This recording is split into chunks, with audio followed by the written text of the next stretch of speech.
Hi ಎಲ್ಲರಿಗೂ ನಮಸ್ಕಾರ. Welcome back to ನನ್ನ ಲೋಕ ಯೂಟ್ಯೂಬ್ ಚಾನಲ್. ನಾನು ಕಾವ್ಯ. ಯಾರು ನನ್ನ ಚಾನಲ್ನ ಇನ್ನೂ ಸಬ್ಸ್ಕ್ರೈಬ್ ಮಾಡ್ಕೊಂಡಿಲ್ಲ, ಪ್ಲೀಸ್ ಸಬ್ಸ್ಕ್ರೈಬ್ ಮಾಡ್ಕೊಂಡು ಈ ವಿಡಿಯೋನ ಕೊನೆವರೆಗೂ ನೋಡಿ.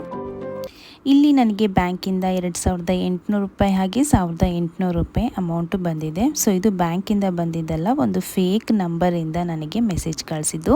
ನೋಡ್ತಾ ಇರ್ಬೋದು, ಯುವರ್ ಅಕೌಂಟ್ ನಂಬರ್ ಅಂತ XX ಅಂತ ಬರ್ದು ಲಾಸ್ಟ್ ನನ್ನ ಫೋನ್ ನಂಬರ್ನ ಹಾಕಿದ್ದಾರೆ, 10 ಮತ್ತು 26.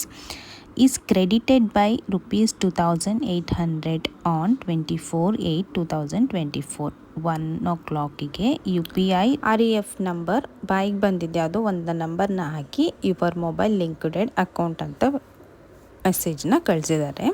ಸೊ ನಾನವತ್ತು ಕೃಷ್ಣ ಜನ್ಮಾಷ್ಟಮಿ ಪ್ರಯುಕ್ತ ನನ್ನ ಮಗನ ಸ್ಕೂಲಲ್ಲಿ ಫಂಕ್ಷನ್ ಅಟೆಂಡ್ ಮಾಡ್ತಾ ಇದ್ದೆ. ಸೊ ಇದೊಂದು ಮೆಸೇಜ್ ಸಡನ್ಲಿ ಬಂತು. ನಾನು ಮೆಸೇಜ್ ಕೂಡ ನೋಡಿಲ್ಲ. ಒಂದು ನಂಬರಿಂದ ಕಾಲ್ ಬಂದು, ಮೇಡಮ್ ನಿಮ್ಮ ಅಕೌಂಟಿಗೆ ಮಿಸ್ ಆಗಿ ಅಮೌಂಟ್ ಬಂದಿದೆ, ಪ್ಲೀಸ್ ರಿಟರ್ನ್ ಹಾಕಿ ಅಂತ ಕೇಳಿದ್ರು. ಸೊ ನಾನು ಅವಾಗ ಮೆಸೇಜ್ನ ಚೆಕ್ ಮಾಡಿ ಸಡನ್ಲಿ ಯಾರಿಗಾದರೂ ಈ ಮೆಸೇಜ್ ನೋಡಿದಾಗ ಅಕೌಂಟಿಗೆ ದುಡ್ಡು ಬಂದಿದೆ ಅಂತ ಅಂದ್ಕೊಳ್ತಾರೆ. ಸೊ ನಾನೇನು ಮಾಡಿದೆ, ತಕ್ಷಣ 2800ನ ಅವರಿಗೆ ರಿಟರ್ನ್ ಹಾಕಿಬಿಟ್ಟೆ. ನೆಕ್ಸ್ಟ್ ಅಲ್ಲಿಂದ 3 ಮಿನಿಟ್ಸ್ಗೆ ಮತ್ತೆ ಅದೇ ಮೆಸೇಜ್ನ ಹಾಕಿದ್ದಾರೆ. ಅಲ್ಲಿ 2800 ರೂಪಾಯಿನ ತೆಗೆದು 1800 ರೂಪಾಯಿನ ಟೈಪ್ ಮಾಡಿ ಮತ್ತೆ ಅದೇ ಮೆಸೇಜ್ನ ಕಳಿಸಿ ಮತ್ತೆ ಕಾಲ್ ಮಾಡಿ 1800 ರೂಪಾಯಿ ಬಂದಿದೆ ಹಾಕಿ ಅಂತ ಅಂದರು. ನನಗೆ ಆವಾಗ ಗೊತ್ತಾಗಲಿಲ್ಲ. ಸೊ ಆಟ ಆಡ್ತೀರಾ ಅಂತ ಅಂದೆ. ಸ್ವಲ್ಪ ಬೈದೆ ನಾನು ಅವರಿಗೆ. ಇಲ್ಲ ಮೇಡಮ್, ಡಿಸ್ಪ್ಲೇ ಹೋಗಿದೆ, ಪ್ಲೀಸ್ ಹಾಕಿ ಅಂತ ರಿಕ್ವೆಸ್ಟ್ ಮಾಡಿಕೊಂಡು. ಸೊ ನಾನು ಆವಾಗೂ ಕೂಡ ಮತ್ತೆ ಪೆದ್ದಿ ಥರ 1800 ರೂಪಾಯಿನ ಹಾಕಿದೆ. ಸೊ ನಾನಿಲ್ಲಿ ನೋಡ್ಕೊಬೇಕಾಗಿದ್ದು ಅಕೌಂಟಿಗೆ ಅಮೌಂಟ್ ಬಂದಿದೆಯಾ ಇಲ್ವಾ ಅಂತ ಚೆಕ್ ಮಾಡಿಲ್ಲ. ಸೊ ಮಾಮೂಲಿ ನಂಬರಿಂದ ಈ ರೀತಿ ಮೆಸೇಜ್ ಬಂದು ನನಗೆ ಫೇಕಾಗಿ ದುಡ್ಡನ್ನು ಹಾಕ್ಸ್ಕೊಂಡ್ರು. ಸೊ ಟೋಟಲಾಗಿ ನನ್ನ ಅಮೌಂಟು 4600 ರೂಪಾಯಿ ಹೋಯಿತು. ಈಗ ನಮ್ಮ ಬ್ಯಾಂಕಿಗೆ ಅಕೌಂಟಿಗೆ ದುಡ್ಡು ಬಂದಿದೆ ಅಂದರೆ ಈ ರೀತಿ ಕೆನರಾ ಬ್ಯಾಂಕ್ ನೋಡ್ತಾ ಇರ್ಬೋದು, ಇಲ್ಲಿ ಮೆಸೇಜ್ ನಾನು ಓಪನ್ ಮಾಡಿ ತೋರಿಸ್ತೀನಿ.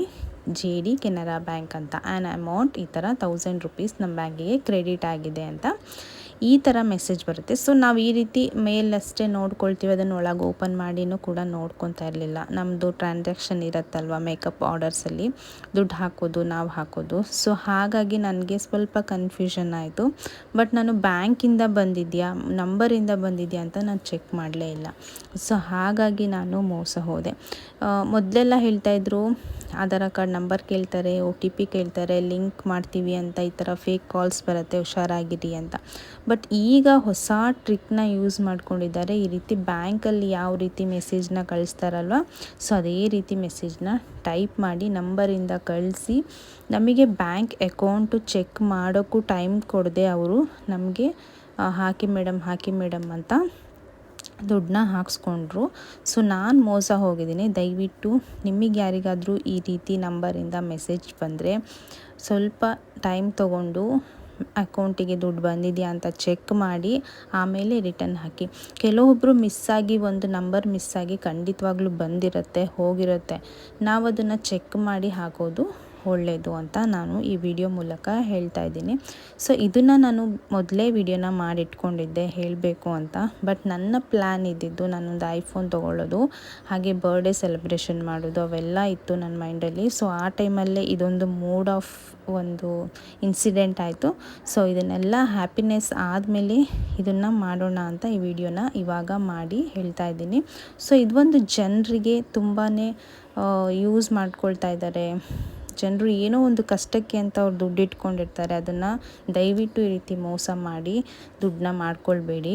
ನಿಮ್ಮ ಹತ್ರ ಇವತ್ತು 500 ರೂಪಾಯಿ ನಮ್ಮ ಹತ್ರ ಮೋಸ ಮಾಡಿದರೆ ಮುಂದೊಂದು ದಿನ ನಿಮಗೆ ಅದೇ ಡಬಲ್ ದುಡ್ಡು ಹೋಗಿರುತ್ತೆ. ಗಾದೆ ಮಾತೇ ಇದೆ, ದುಡ್ದಿದ್ದ ದುಡ್ಡೇ ಉಳಿಯಲ್ಲ, ಇನ್ನು ಮೋಸ ಮಾಡಿದ ದುಡ್ಡು ಉಳಿಯತ್ತಾ ಅಂತ. ಸೊ ಅದೇ ರೀತಿ ಮುಂದೆ ಒಂದಿನ ನಾನು ಕಳ್ಕೊಂಡಿದ್ದ ಥರನೇ ನೀವು ಕೂಡ ದುಡ್ಡನ್ನ ಕಳ್ಕೊಬೇಡಿ ಅನ್ನೋ ಕಾರಣಕ್ಕೆ ನಾನಿಲ್ಲಿ ವಿಡಿಯೋನ ಮಾಡಿ ಹೇಳ್ತಾ ಇದ್ದೀನಿ.